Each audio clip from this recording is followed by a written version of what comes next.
Schon wild.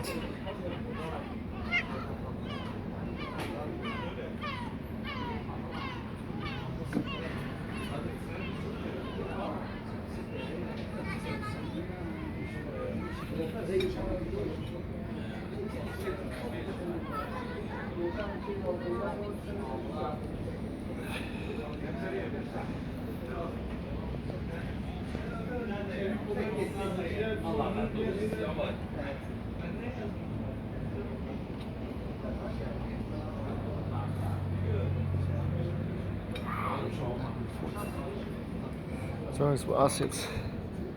Hab nichts mehr.